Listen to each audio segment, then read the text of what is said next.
and welcome to the City of Brisbane Complete Streets Safety Committee meeting for December 7th, 2022. This meeting is compliant with the Governor's Executive Order N-29-20 issued on March 17th, 2020, allowing for deviation of teleconference rules required by the Brown Act. The purpose of this is to provide the safest environment for staff, committee members, and the public while allowing for public participation. The public may participate via a Zoom web link and/or by phone or by using remote public comment options. The committee may take action on any item listed in the agenda. Public meeting videos. Members of the public may view the Complete Street Safety Committee meeting by logging onto the Zoom meeting listed below. Complete Street Safety Committee meetings can also be viewed live and/or on demand via the city's YouTube channel at www.youtube.com/Brisbane CA or on Comcast Channel 27. Archived videos can be replayed at the city's website, http://brisbane.brisbaneca.org/meeting. Joined by Zoom. Topic: Complete Street Safety Committee meeting. Time: December 7th, 2022, 6:30 p.m. Pacific Time, US and Canada. www.brisbanecA.org/CSSC-Zoom. Meeting ID is 976-0955-7422, and the passcode is 747389. You can also join by phone by calling 1-669-900-9128.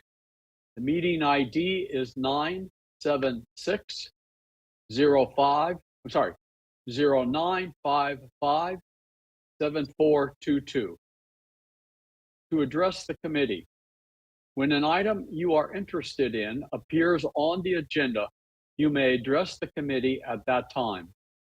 If the matter you are interested in is not on the committee's agenda, but is a matter that is within the committee's subject matter jurisdiction, you may address it under public comment. Remote public comments. Meeting participants are encouraged to submit public comments in writing in advance of the meeting. The following email will be monitored during the meeting, and public comments received will be read into the record during oral communication or during an item. That email is tsantoyo@ci.brisbane.ca.us. Special assistant. If you need special assistance to participate in this meeting, please contact Tomas Santoyo at tsantoyo@brisbaneca.org or at telephone 415-508-2100.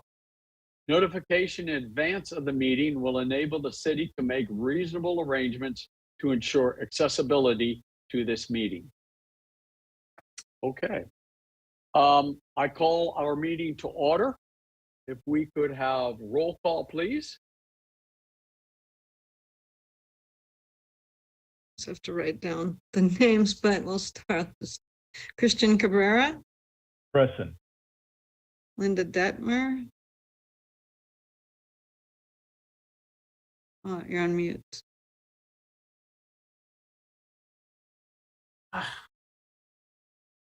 Hello, sorry I'm late. Oh, Just wait a in time, minute. actually. Greg. Linda, Greg. Linda Detmer, I can't hear you. Linda, you're on mute. She's here. Okay. She's waving. You don't know how to get off mute. We're going to need you later. Maybe she's having maybe she's sick and having trouble talking at the moment. No, it's her mute's on I know. to adopt minutes and all that. Gregory Strecker, we're doing roll call. Oh, aye, here. Patrick Tainter. Here. I'm here. Linda, thank you. Hey, Linda. And Darius Figured it out. Wozniak is Linda and not Greg, present. thank you for making it at the last minute. Appreciate that. Okay. We have a quorum, so let's continue onward with the meeting then. Could I have a motion to adopt the agenda that we have before us? Sure, I'll make that Anyone? motion. A I'll make motion to adopt. Thank you. A second? second. Okay. Roll call then Roll on call. adoption of the agenda. Cabrera, Present.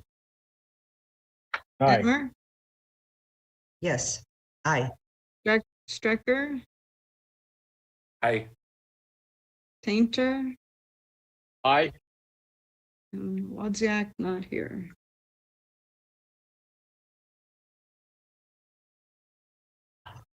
Okay, the agenda is adopted. Do we have anyone, do we have any oral communications from the public? Is there anyone present or are there any written communications submitted? No oral communications or emails thus far. Okay. Let's move on then. I'd like to have a motion to approve the minutes of our last meeting, November 2nd. Note for the record that Darius Wozniak just joined. Oh, Also? okay. Sorry, I'm late. Thank you, Darius. Yeah, fine. It was a slow start today, so. I'll make a motion to adopt the minutes. I'll second that.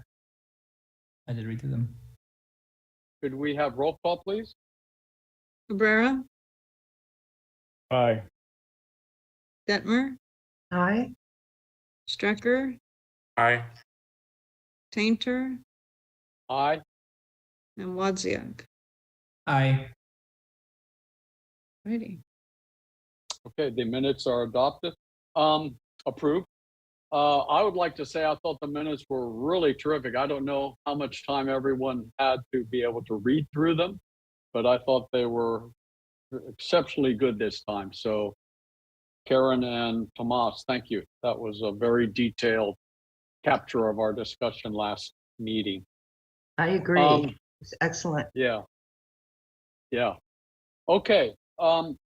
Let's move on then to the subject at hand, which is continuing our investigation of a residential parking permit program for Central Brisbane. And let me do just a real quick recap where we kind of are. And at this time, Tomas, could you put up that that working topic list we've had on screen? Yes. Okay. So the major we've come to consensus on some of the major items, and we have some important but less major items that need to be discussed over the next few meetings and decided.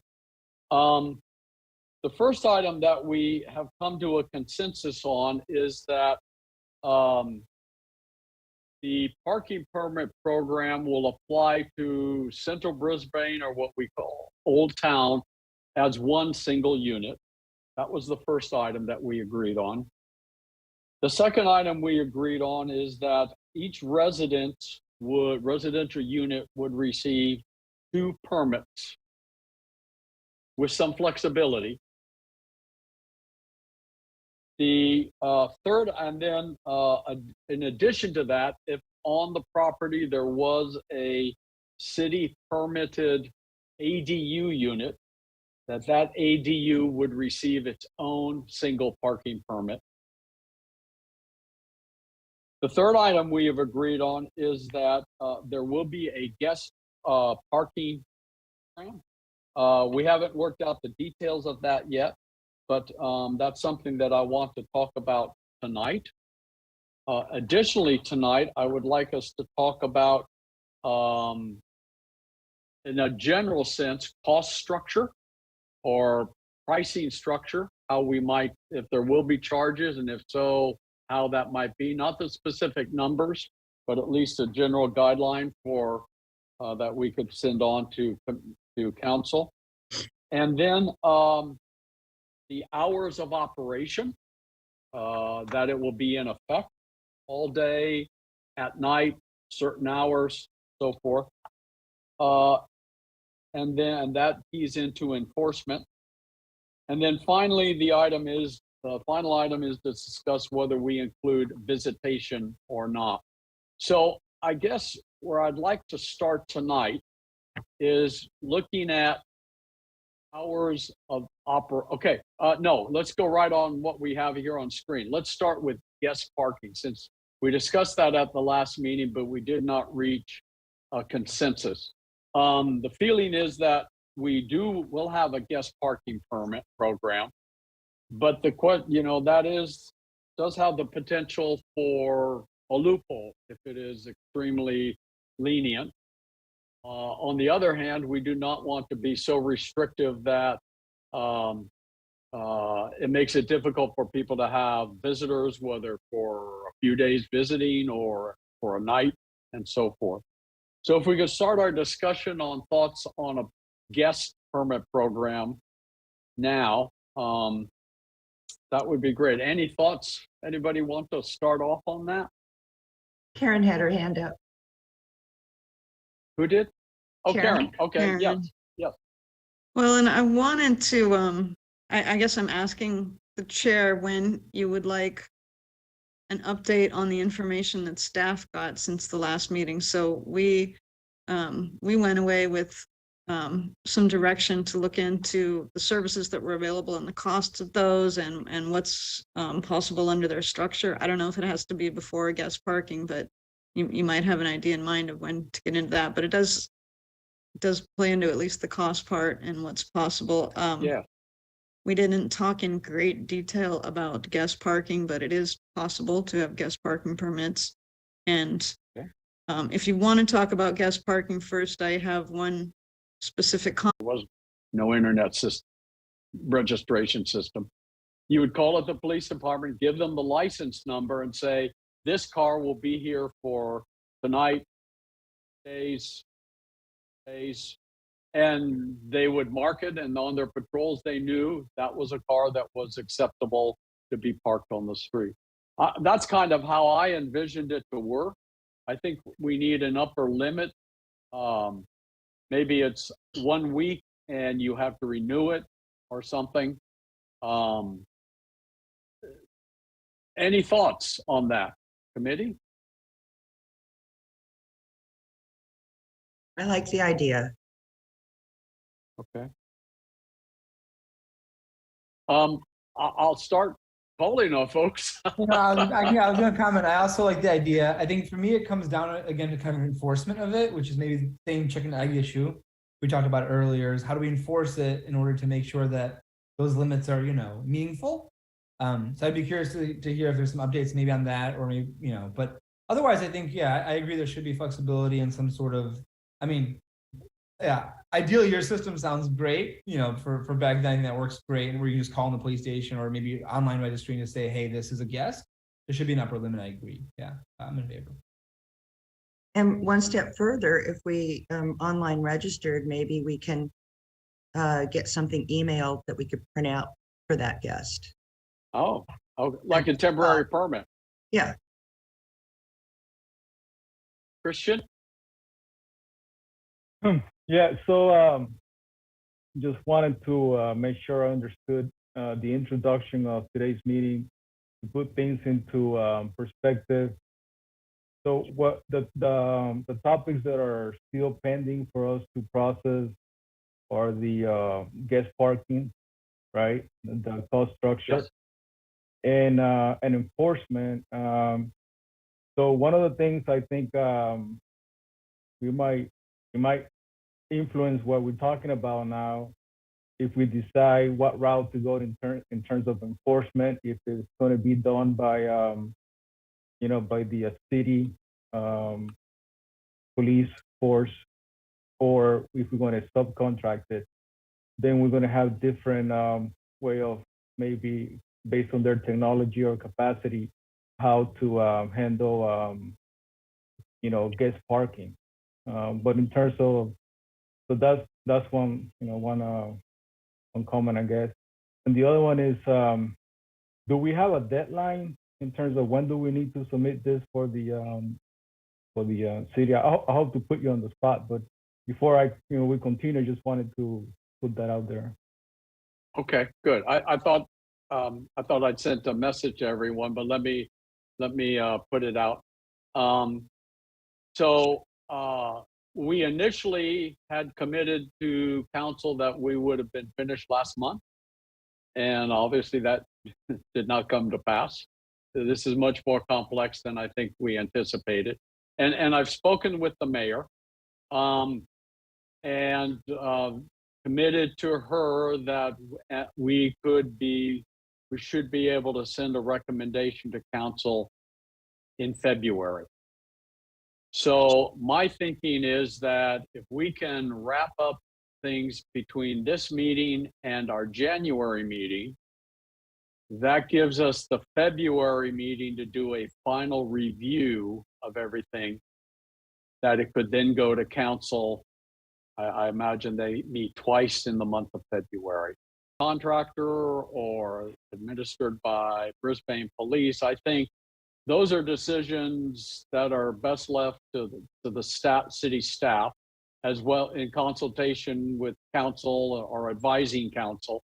Because I think that's just expertise we do not have, as well as a consultation with Brisbane Police Department, since if they're the ones that do it, they're the ones that would have to do it. All of them have much more experience in this than we do. I think our task from the city is to sketch out the larger over the umbrella policies that kind of just overarching on the entire program. And then the details of implementation would be between staff and Brisbane Police working together, and then that final decision out of council. So at this point, I think council is asking the question of if the city were to do a parking permit program, what do we think would be the best way to implement that in terms of policies and general structure? And then if council says, yes, we want to go ahead with this, then I think staff and the Brisbane Police Department would get involved in looking at the very detailed work of how it would actually be implemented, whether by Brisbane Police or by an outside contractor. If an outside contractor, how much does it cost? How often do they come by? So on and so forth. So I don't think we have to work on those particular issues as a committee. I think we're kind of more at a policy level recommendation. Does that make sense? Yeah, no, that's a great clarification, because in that sense, maybe the cost structure might not even be something that we should give a priority to, No, exactly right. Except from the sense of,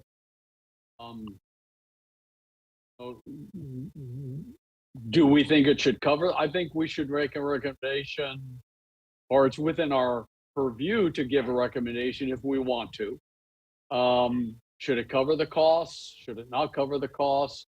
Should we make allocations for less advantaged people? Those kinds of questions. Should we have a phase-in period where it's free? That kind of thing. I think those kind of recommendations we could make, and then it's up to council to decide how they would finally do it. Linda? Pat, I just want to echo what you said. And I don't know if you recall, but we were visited by the mayor at one point, who said, it's up to them to figure out the cost. It's up to us to just come in with the idea that it will work, and if they can get it implemented, they will. And they Okay. may send it back to us for further study, but at this point, we're just doing the outline, as you said, and Yeah. I don't think we need to get into the minutia very much, but there will be questions like the guest permits and how we suggest they work, or give them a couple of alternatives. Enforcement, I think we should just leave that up to the council completely, Yes. because they're going to be checking costs. So, Yes, I agree. Thank you for pointing that out, because I had Yeah. forgotten that. Yeah, yes. that's a good point. So I'll So- give you my opinion in terms of guest, especially for guest parking. I would suggest, that you have like one or two, permit parking for guests, and then you could buy those, for either, you could buy them right away, but then whenever you're going to do an exchange, there might be some sort of fee involved, so people don't abuse them, and some sort of check and balance in terms of if you do that with a contract versus, the Brisbane City police force, there will be different way of handling that. Perhaps a contract will have more of a technological advanced way of doing that versus a city the police force in Brisbane. It will be more of administrator, like you were saying, maybe send an email, and then such and such vehicle will be get out of the system.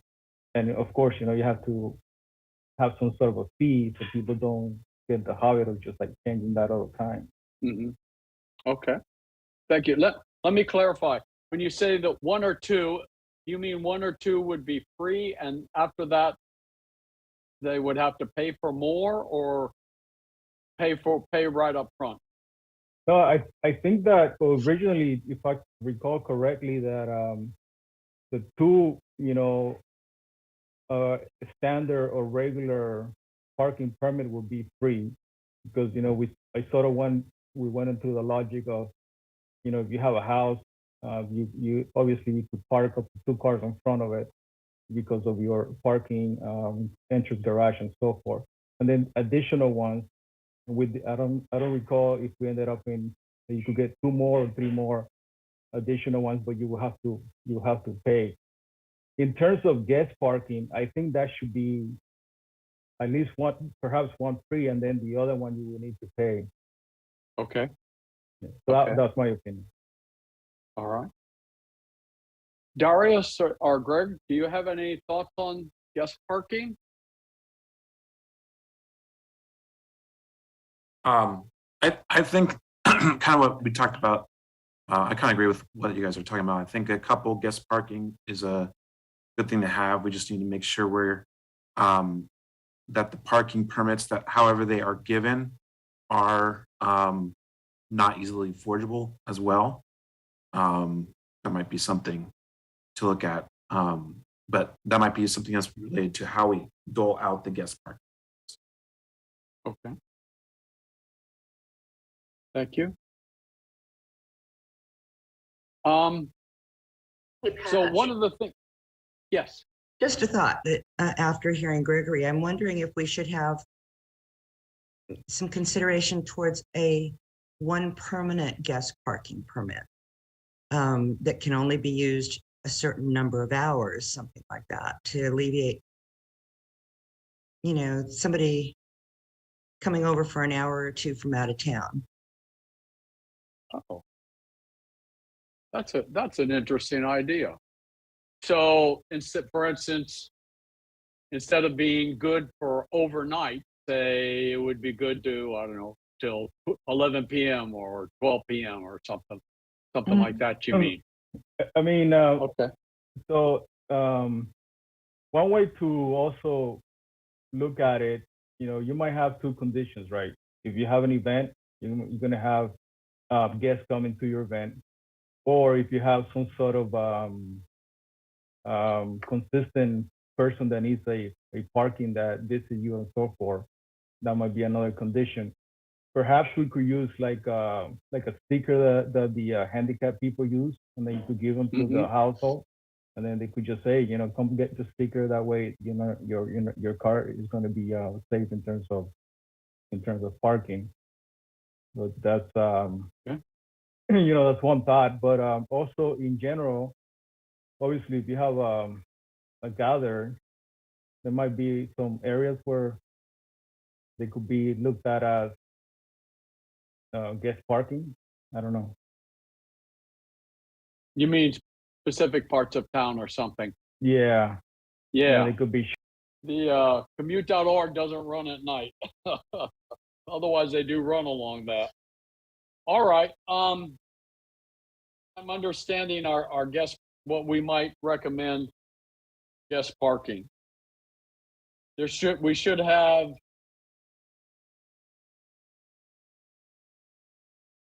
I think Karen has her hand up.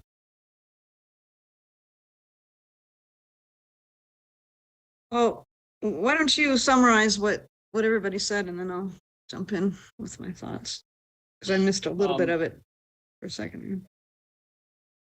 So, flexible, and I think we've had the idea put out of each household would get a permanent guest parking permit assigned to them, but that would be limited in time so that they could have people come over for dinner or whatever, or late into the evening. And they would get one per household, and that might be good until, say, 11 p.m. or midnight, something like that. And then they could then, if they needed guest parking for overnight parking, they would then go however we are set up, whether it's a service company or Brisbane Police, and they could get an additional permit. And the first one would be at no cost. That would be good for 7 days of overnight parking that they could renew, but we need to put a limit on how many times they can renew it. If they needed more than one overnight parking permit, we would start to assess a fee for that. So to discourage excessive use of this program. Am I summarizing where we're at, everybody? Is that? I think Did so. I capture us accurately? Okay. Corrections? I think you got it. Okay. Pat. Okay. Karen, what are your? Okay.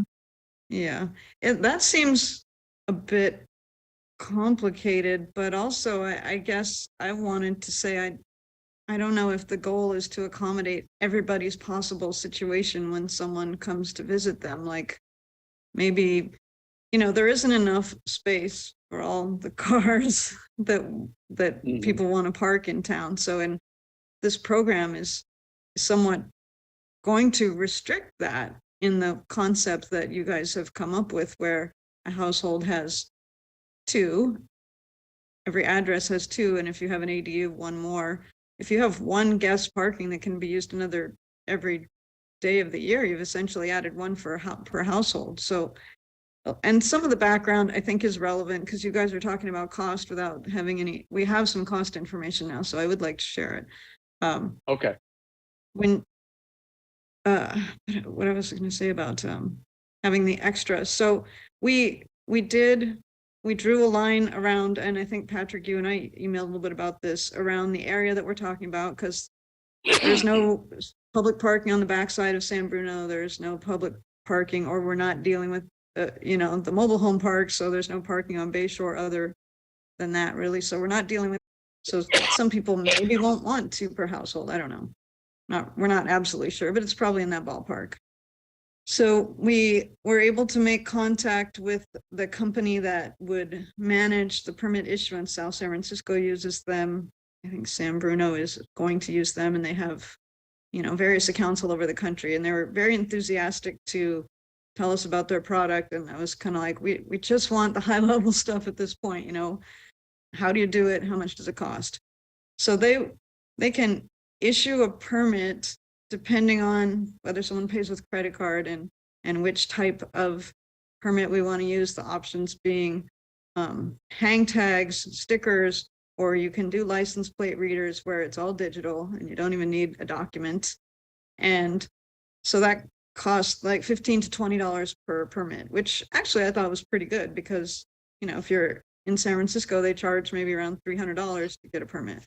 So that's pretty reasonable. They have a one-time startup fee of $5,000 to get your program into their system. So from the staff perspective, it was feeling like maybe if you were asking me, maybe council funds that first startup, but then those permit fees get passed on to the users. We also were able to, luckily, you know, took a little effort, make contact with a company that does enforcement, and they do enforcement right now in San Mateo. They also do like parking lot ticketing, but they also do street parking. And because we were very interested in knowing that they could do the overnight hours that you guys want, where the program starts at 8 or 10 p.m., depending on whether there's a 2-hour window where you can park without a permit or whether you absolutely have to have one to be able to park at all. And they said they'd have to give us a person. They don't have someone doing overnight, so it'd be one full-time body and all of their, you know, benefits. And they could do license plate reading also. They could do any form. And that was costing around $40 to $45 per permit because we need one full-time person. And I said 7 days pay for it. And we also looked into, and Tomas sent around the information. It wasn't real specific, but the PG&E CARES program applies to utility billing. So if you qualify on an income basis, you get a discount on your water and sewer bill. We could apply that also to these permits. So if hypothetically, if the fee were $100, then if you qualify for that program, maybe your fee is only $70. I don't know. Maybe it's half. I'm not sure. So there's a framework, and these services would really fill this gap that, you know, in a small city, it's a real specialized thing, and they're not big enough to assign a person completely to it. Right. So I don't know if this would be a good time if Mario's still available, but when I had the opportunity to speak to him a little bit, he was very supportive of license plate reading as a way to issue these permits. So I don't know if you want to comment on that, Mario, or if you have. I am. So there's a looming issue of marking vehicles and tagging vehicles, let's say like chalky vehicles. There is I don't know if it's decided yet, but there's a court case that says that's a Fourth Amendment issue. I haven't dove into that. So by license plate reading, it's a lot more accurate, and it's a lot faster, as long as there's a conduit for people that without access to computers to be able to call in the service and say, hey, I have guest parking tonight, this is the license plate, and someone actually inputs that, because not everybody has access to personal computers or their phones. So I think in terms of enforcement and tracking, the portion where the license plate reader would be much better. Linda? I think that really simplifies things. I've been sitting here thinking we need to try to cover all these angles, but it's feeling really imposing for some reason, and too big and too difficult to present to an entire community. Excuse me. I really like the idea of license plate readers, which is great. We just need, I am in agreement with, but the guest parking is feeling a little bit overwhelming. I mean, does anybody else? Yeah, there's a bit of complication to it. And I also wanted to add the comment that if you have an increasing fee for more of them, you know, maybe it's a social justice issue. Maybe only people can afford it are doing guest parking, and that's not really what we're trying to do. You know, I did ask. I want to follow up on the license plate reader. I didn't understand really well how they work, and I said, "What if cars are parked really close together? Because we have that in this city." And they're like, "They can read them. They can read them even if they're almost touching." All right. Okay, great. Let me go ahead. Who was that? So yeah, Christian? that was me. Yeah. So Karen, so you started with, you know, sort of citing some general statistics of the population, or I guess you were or more or less what the capacity is parking, or some other, or issue more parking per household, or diminish it? Let me comment on that. I think that's getting really deep into the details. That's beyond what our charge is from council. If you look at the city today, car eventually gets parked somewhere or close to it. It's like musical chairs. Few people at the end of the day end up probably having to park far away from their home, their destination. But at the end of the day, everybody gets parked. So even though it's a really big hassle, and we've been told there are people who have umpteen numbers of cars, designed, the idea is to take some of that pain out by, say, making it hard for airport just Uber people to park on our streets for 4 or 5 days, or somebody who has 10 cars to park them all in front of their, on their block or something like that. That's kind of the idea. I don't think we need to dive into how many cars and how many parking spaces there are, because right now it all kind of balances out. All we want to do is try and create a program that tips the balance to more available parking spaces for the number of cars that are present. However, by eliminating some of the cars that should not be there, maybe. Well, Linda? We should also consider that not everyone will need a parking permit. Not every house will need. That's right. I don't need. Deal, and I think that would be really in favor of implementing some technology like that. Okay. Yeah, I'd like us, let Christian, let me interrupt. I'd like us to move beyond how many cars and how many parking spaces there are. I think if we try and collect that data, we're going to be here another year, quite frankly. And if we try and balance that all out, I think we're getting too deep into the details of this. I think we'd like to stay at not at a higher level and let staff do that once city council decides that they want to do it, if they decide they want to do it. That's the time to get into those details. I just want to clarify. I'm not the way I started this question is to have a rough estimate. I'm not saying that we need to, work this out in an engineer way. Quite a bit of time just on guest parking. Let's see if we can, I agree with Belinda, we should maybe simplify it. And let me just throw something out as an idea, that a household gets 1 guest parking permit or 2 guest parking permits that have to be renewed every day, but that's good for 24 hours.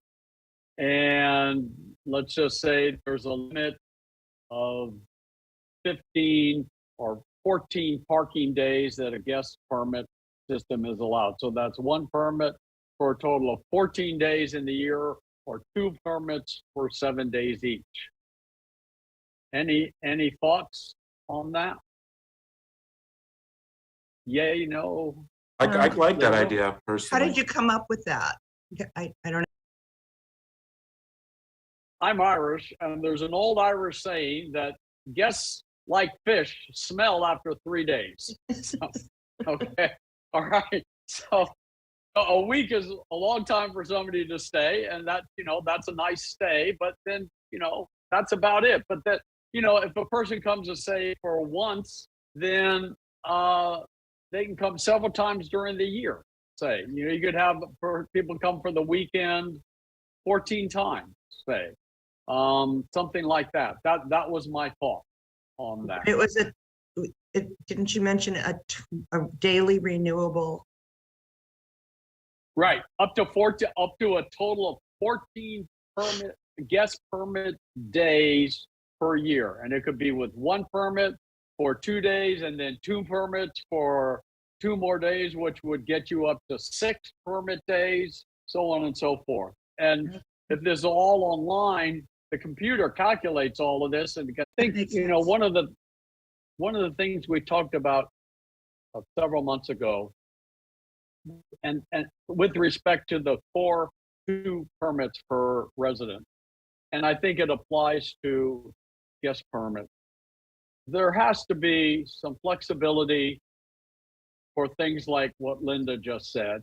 There has to be some flexibility for households that say have a kid in college that goes to a local school and has a car, and they have 3 cars, you know, there has to be flexibility like that. And I think in that case, the resident contacts the city, whether it's, if there's going to be a parking department, or it's Brisbane Police, and get approval for these special kinds of conditions. I think there has to be that kind of flexibility. And I would trust it to whoever that person or those people are, that they are aware of the potential for abuse and would know how to deal with, I think on the staff side, one of the advantages of this was that it was going to be very automated, because I think there are always people that want the exception, and they're, the long conversations, and my case is unique. And I don't know that I have an answer off the top of my head. If, you have your permits, you need to park on the street, and you have someone visiting for longer than the time that the committee recommends or the council approves for guest parking, but, they could go park in front of Patrick's house on the ridge. That's right. I'm teasing. We got lots of room up here.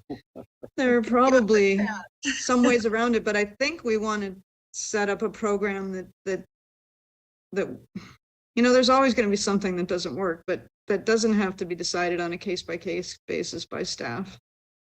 Okay. Okay. So how would you, Possible. Karen, how would you?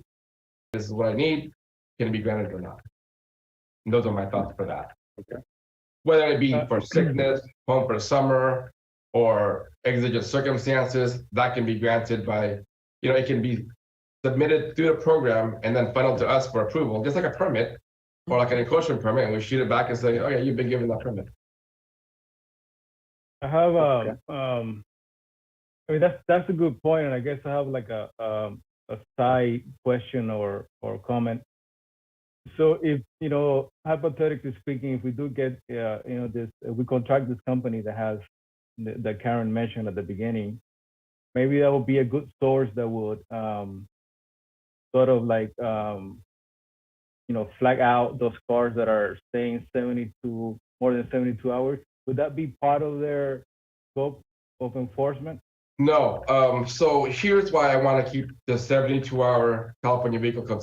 I think that kind of makes sense. And just kind of going to what you were saying, Linda, like we still got the 1, 2, or 3 permits, plus most of the houses in this area do have driveways as well. So they technically might even have another spot that they're already using that won't even count towards the permit parking program. So 14 days, I think, is actually almost pretty generous too, given they're already given 2 extra potential permits, plus a potential guest parking, plus for not all, but for a majority of the area having the driveway. So I think that the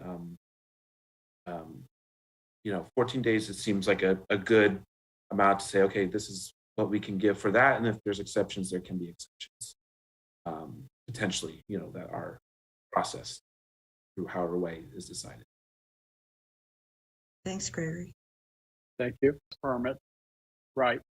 And stability, or room for exceptions. And that just kind of covers the people coming for a month or whatever. Darius, you had your hand up? Clarifying, is that per household or per permitted driver then? So for each household, can that then have 28 days total? Or would it be, how do we? No, per household. So just like per household, we're giving 2 parking permits, then each household could have this single guest. Yeah, thanks, yeah. Okay. I don't know, what is everyone's thought on that? Any thoughts?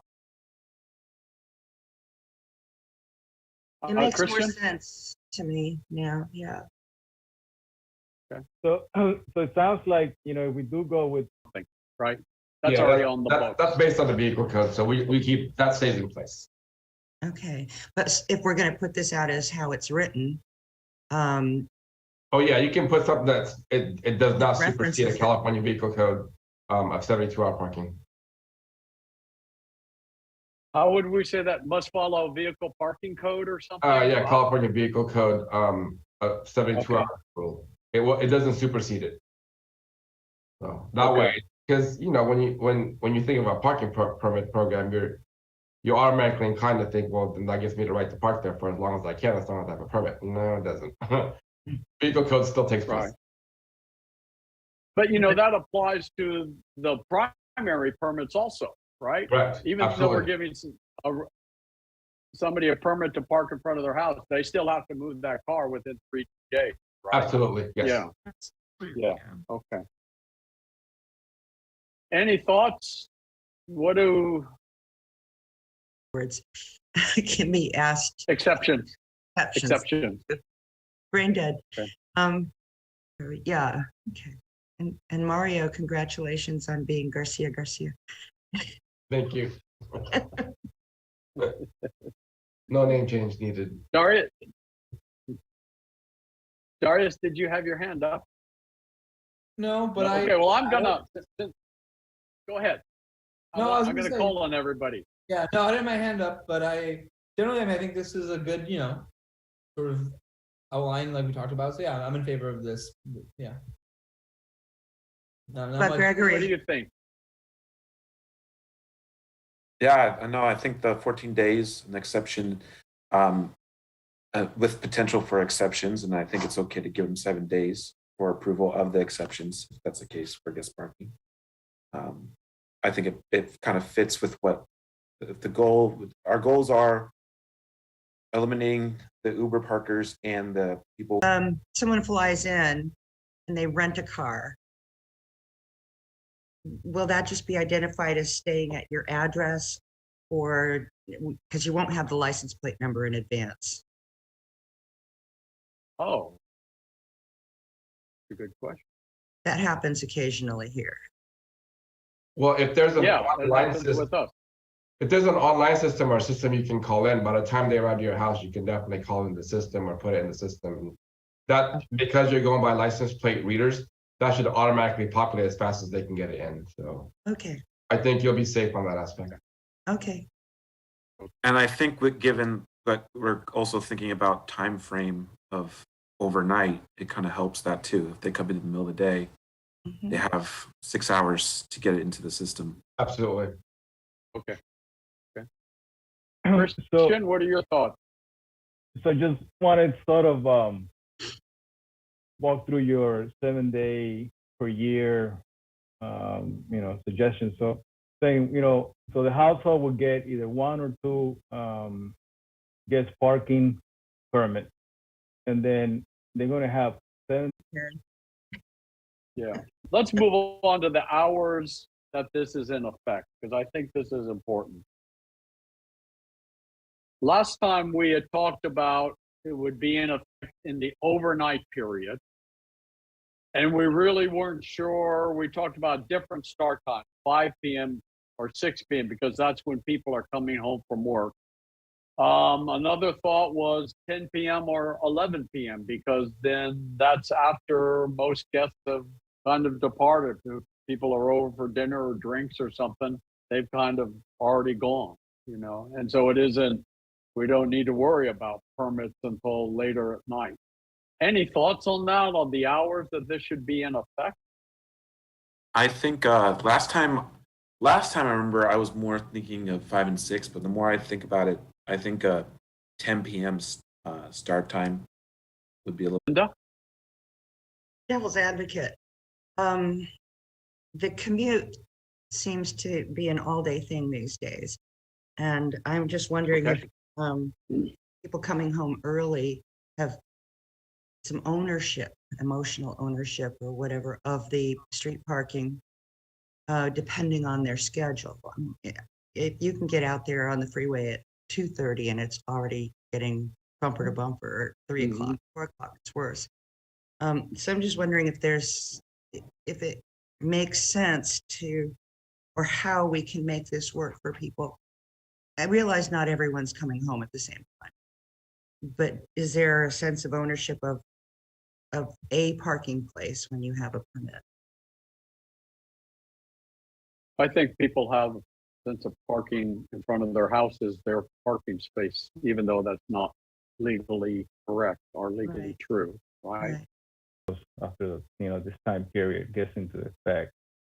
So I think just to accommodate regular folks that work by might be the way to go, in my opinion, anyway. To put it to vote. Okay. All right. 'Cause I would Darius, what do you? respond to, yeah. I guess because I keep thinking back, depends what the issue we're trying to solve is. And if it's sort of the overnight parking and the massing of cars, yeah. I guess for me, that's where the pain points were, which is why I think the overnight parking is, but then again, the cost is the opposite side, which is not a factor anymore. And so if cost is not a factor, then yeah. Last time I think I was more ambivalent. This time I do feel more strongly that the evening is sort of the pain point. So I would lean toward a later start point. 5 does seem really early for me in terms of enforcement and guests and everything, and then hassle of having to register everyone. But especially if it's a 2-hour window, then again, all that discussion again, that's where I kind of come back to. So you're leaning towards later in the evening, 10 p.m., 8 p.m., something in in terms of coming home at 5 o'clock or 6 o'clock, finding a place to park. The permit program should not make it worse than it is already today, right? The purpose of the permit plan is to free up additional parking spaces due to either on-street storage of vehicles or airport Uber people, right? So if it's later at night, having it in effect at 5 p.m., I don't think makes much difference. Okay, in terms of, because of, say, for example, a person who is storing vehicles on the street, if they've got to move it at 10 p.m., they're going to move it at 5 p.m. because it's light out, right? And they're going to get that vehicle off somewhere else long term anyway. So I'm kind of leaning towards the later, and same for the Uber people. They're going to simply not park there because they know they're going to get towed, a ticket or towed, whatever. Or if it's, they're going to get a ticket for 48 hours of parking and towed. And my block probably represents a lot of other, blocks in the city. So it's more like a culture thing, because if I have to deal with it sometimes that I find people parking in front of my house and legally I cannot say anything, right? So then I have to go find parking space farther, and then they leave. So if the rules of the game are, because now with this parking permit program, the rules of the games are going to be more clear. If they are in terms of, you could park anywhere, and then you could leave at 10, and then after 10 it's going to get enforced. So next thing you know, a lot of the folks here, the guests are going to be parking in front of the houses, and they know that after 10 they're going to move it, and then the actually residents, they're going to have to go get their vehicle and bring it back 5 p.m. say.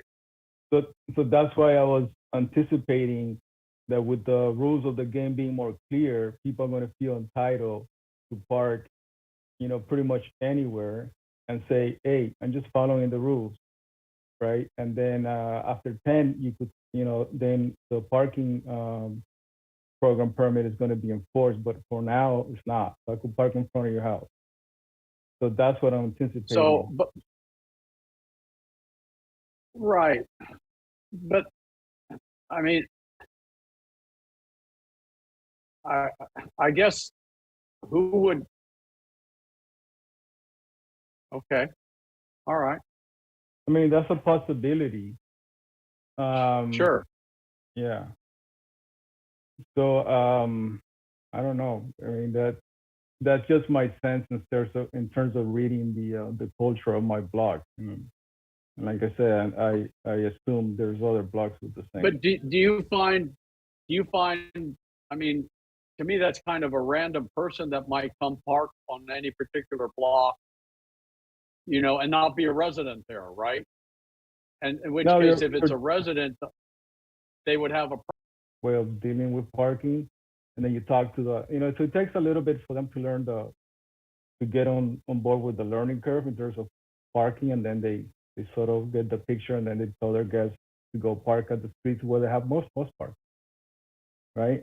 Because so that's from the gateway, you're saying, hey, so that's what I was also saying, that there should probably be some area designated as guest parking. So that could also help, other people in this situation. And maybe those areas, they could go into 10 or whatever. all right. Linda? Thank you, Kristen.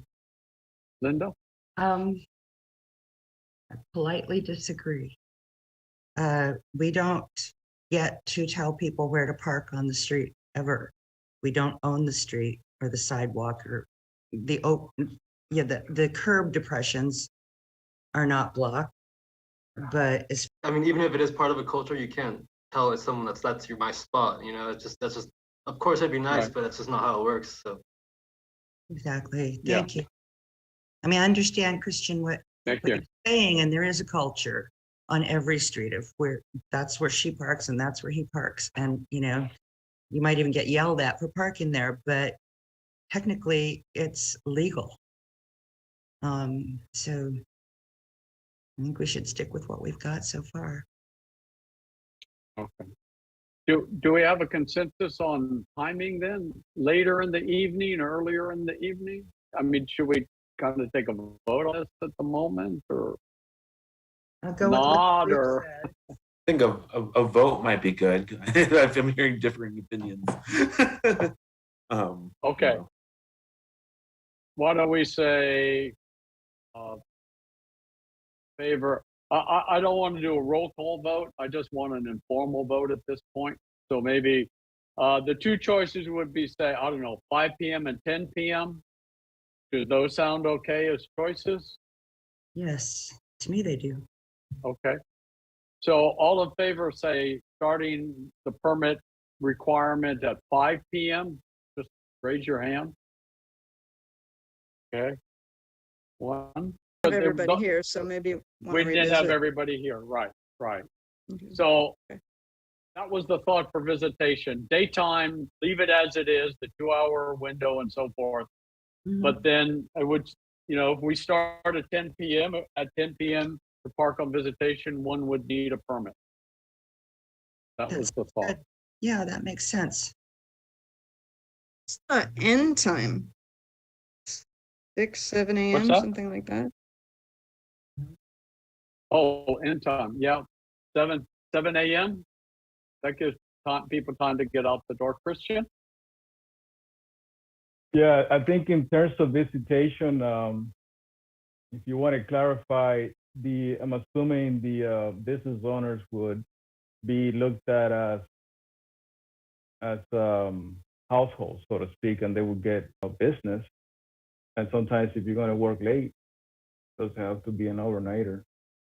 So I think they might need to, we probably need to think about how to get them with some sort of, more or less the same criteria that we're using for household, where they could buy parking permit and stuff. Only What if if we did this? they're overnight or working late hours, it can be an exception. Let me throw something out. And this actually kind of maybe solves the guest parking problem, is exclude visitation. Don't include it. That lets that lets the Elks stay open to 2 p.m. Have people there at 2 a.m., no problem. It lets business owners stay late or come early. And if run out of guest permit, put their car over there. And, it cannot become a storage problem or an Uber airport problem because of the 2-hour limit during the daytime. But that's a mixed area. There's regular residents there too. Say that again? On the street, you have residential area. It's a mixed area. It's not just business. At the upper end, I guess, right. No, Yeah, Some all on the the way lower down. end too. Yeah. First block. Lower end too. The Eagles also have off. Park there, it's empty completely at night. Yeah.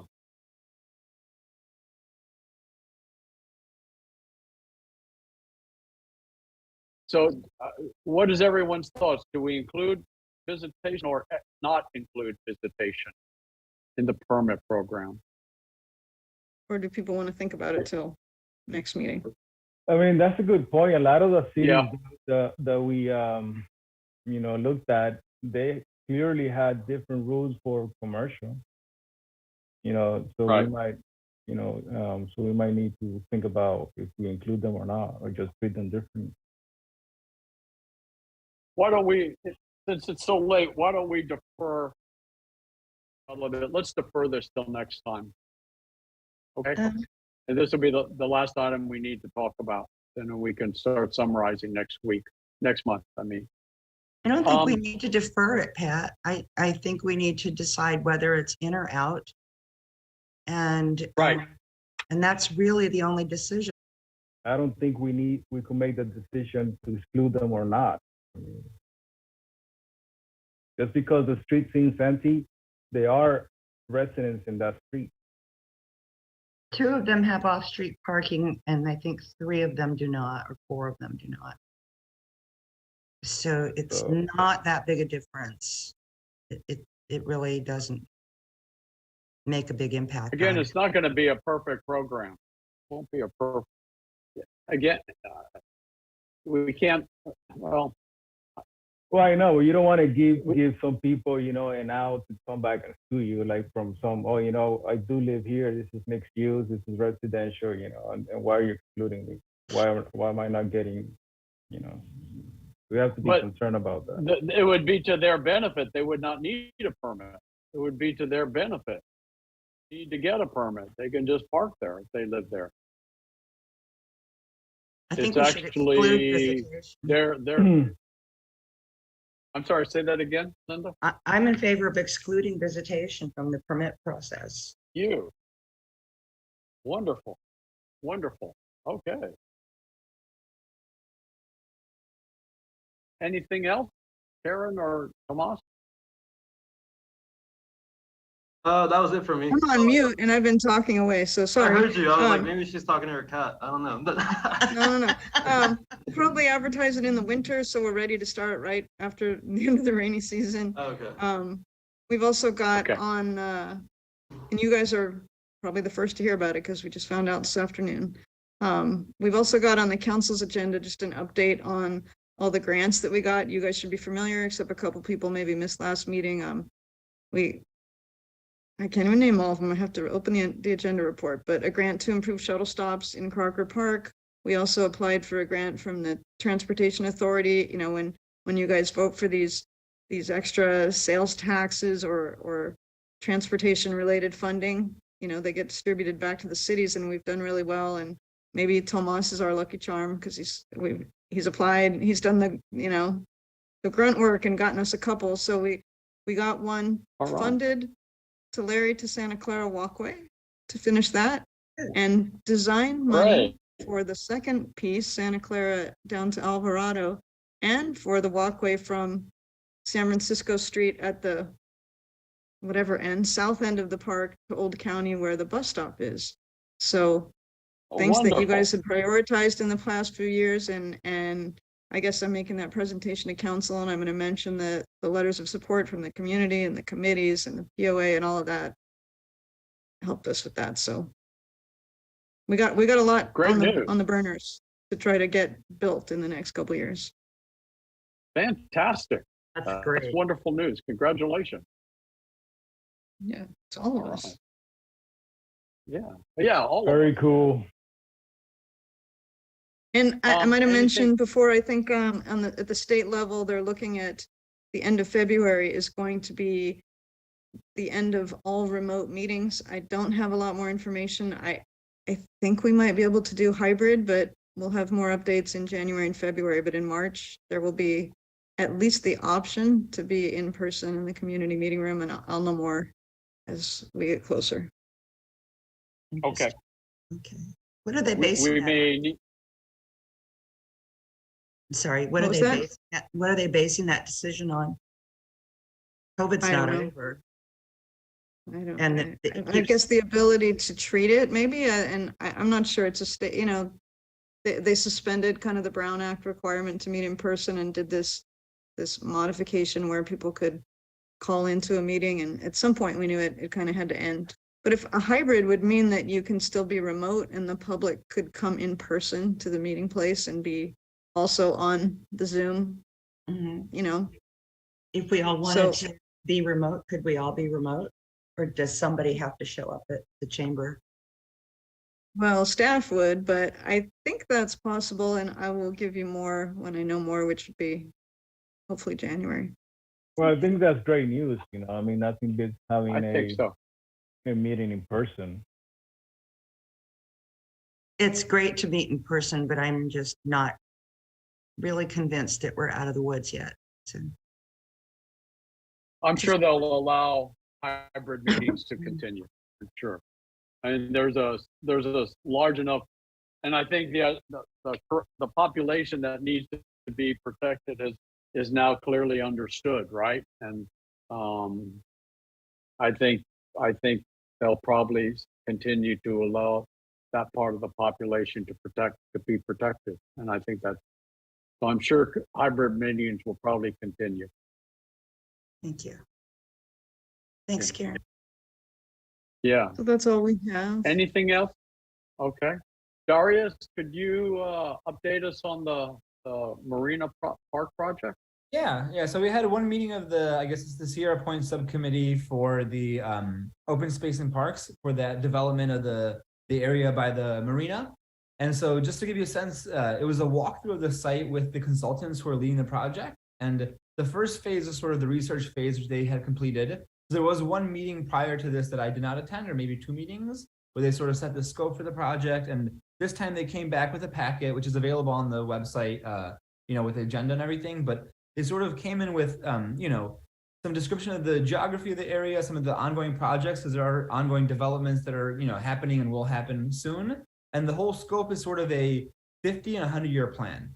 So I guess the idea is to have like a long-term plan, a long-term vision, and then this could be a phased approach. It's still really early in the process. At this point, there was some suggestions of sort of, the next, I guess, deliverable will be the committee or the consultants will come back with a couple of design suggestions. So in the last meeting, they presented a few sort of big picture ideas of zones, if you will. So sort of a play zone or one idea was a beach or a waterfront zone and sort of different regions, but nothing yet set. And so it was sort of how to think about the whole area and sort of what the requirements for parking might be and for sort of the community for access to that area.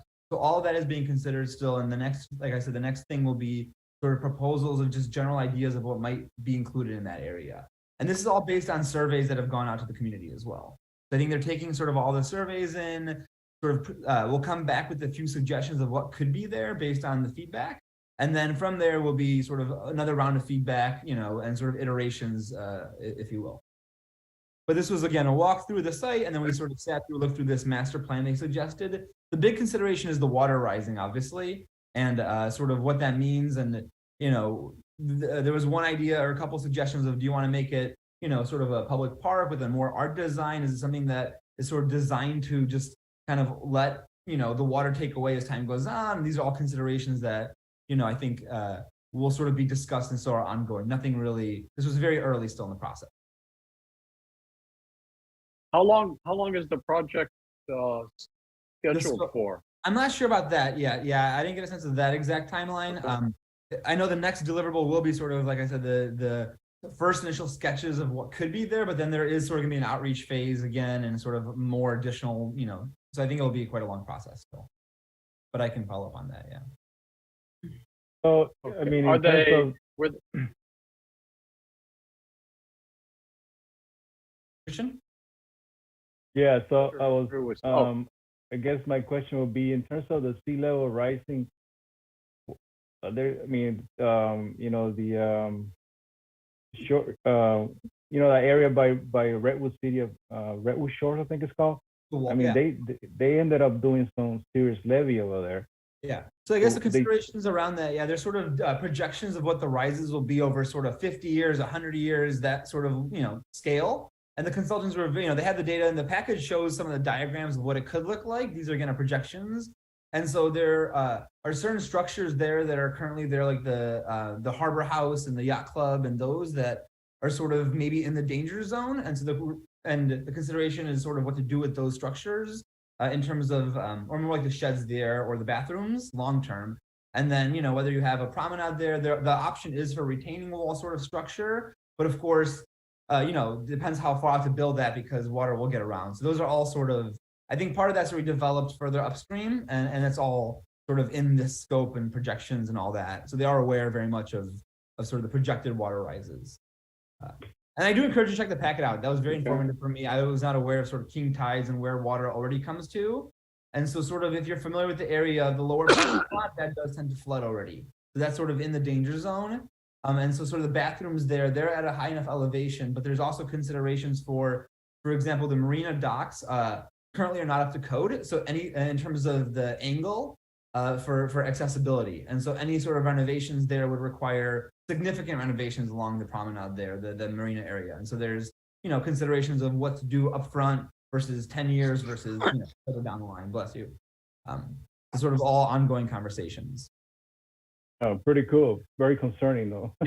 Yeah, for sure. Yeah, and it was, I mean, for me personally, it's shocking to see the tree line. A lot of the trees there's already saltwater damage from the water coming up into the trees. And so, you know, consideration for what kind of plants and, you know, sort of a Florida place there, whether making more natural habitat or what to do there. That's sort of all being discussed. Wow, good presentation. Yeah. Any discussion on traffic circulation or road realignment or pedestrian walkways and bike paths and such?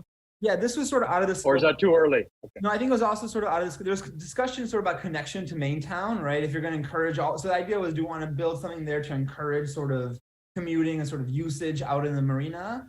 And so that is like, how do you connect? And that's also part of, I think, the grand plan and just sort of different phases of that. Yeah, but that was sort of one. I think there are also new buildings going up there. I guess a hotel that's planned for the area. That's sort of very early phases as well. So I think that'll all depend on, you know, I think a lot of commercial area there that's sort of still open and not yet rented out. So yeah, definitely all considerations there. Yeah. Okay. All right. Thank you. Does anyone have anything else to add tonight, or we've had a long meeting? I will take the silence as a no. I think we are completed for tonight. Our next meeting is January 4th next year. Could I have a motion then to adjourn the meeting? So moved. Second? I'll second that. All in favor? Aye. Thank you, everyone. Thank you, Commander Garcia.